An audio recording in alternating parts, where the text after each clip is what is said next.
And thanks so much. Welcome back. We have Mr. Mike Eppel. He's from the Remote 680 Business Center. Good morning, Mike. How are you? I'm good. Thank you, Adrian. Good to see you. Thanks so much. So we're seeing a little bit of a shakeup in the retail sector.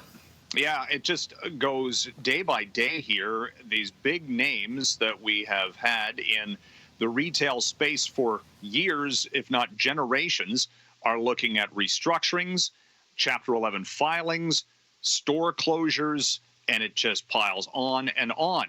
On Monday, as the Canadian markets were all closed, there was lots of business activity in the United States, and that included activity in the bankruptcy courts. Lord & Taylor is one of the oldest names in U.S. retail, dates back a couple of hundred years, department store chain. It was, up until last year, owned by the Hudson's Bay Company.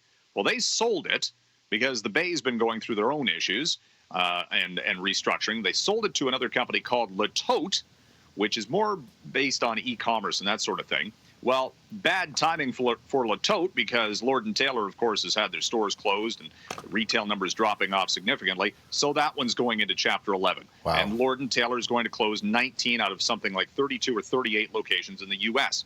And then we've got another huge name here in Canada, Moores Clothing for Men, formed in Mississauga like 30 years ago. It got bought out by Tailored Brands of the U.S. about 2 decades ago, grew to 120 locations. Well, Tailored Brands yesterday filing for Chapter 11 bankruptcy organization in the U.S. This also includes Men's Warehouse and Joseph A. Bank.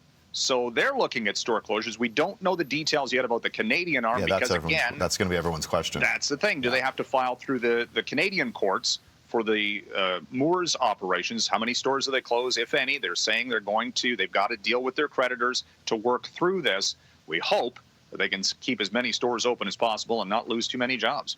Now, we heard Donald Trump say that he wants to ban TikTok from the U.S., though that doesn't seem to be impacting Microsoft at all. They're looking to perhaps buy TikTok. This story is a mess on multiple levels because you've got politics and business coinciding.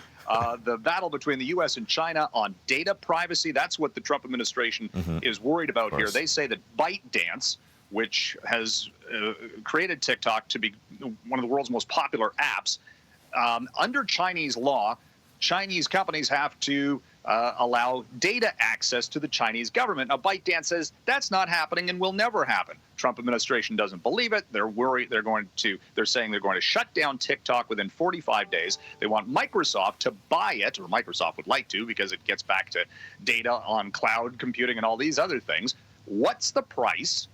How do you separate TikTok in the U.S., for example, from its Canadian operations? Is this for the entire company? Is it just for the U.S. arm? This doesn't sound convoluted at all, Mike. Oh, not at all. No. And then Trump yesterday throws in another wrinkle and says he wants a piece of the action, wants a 15% cut of any deal that Microsoft or anybody else does, because he's saying it's getting a deal because the U.S. government is forcing it. So he wants to have his cake and eat it too. Pretty much. This is a remarkable tale of the intertwining of so many levels: politics, government, business. It's just on and on. It's going to be fascinating to see how they unwind this, if they do, because the kids today, everybody's on TikTok, and they're trying to figure out, is it safe to use from a data privacy standpoint? Is it going to exist? And don't forget, Facebook and Instagram are getting into all of these things. Snap is doing these dance video. I can't even keep track of it on myself. Quickly, Dwayne "The Rock" Johnson teaming up with an investment company. He wants to buy, or rather to buy, the XFL. And I hope this leads to a restart of the series Ballers, because that would be awesome. Because that came to an end, and I'm like, no, it can't be over. Anyway, yeah, $15 million bought it from Vince McMahon and WWE.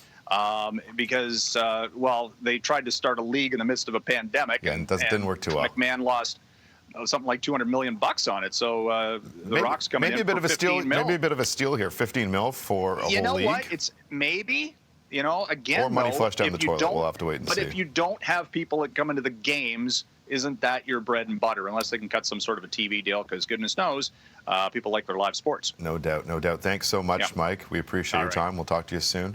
All right, let's check in now.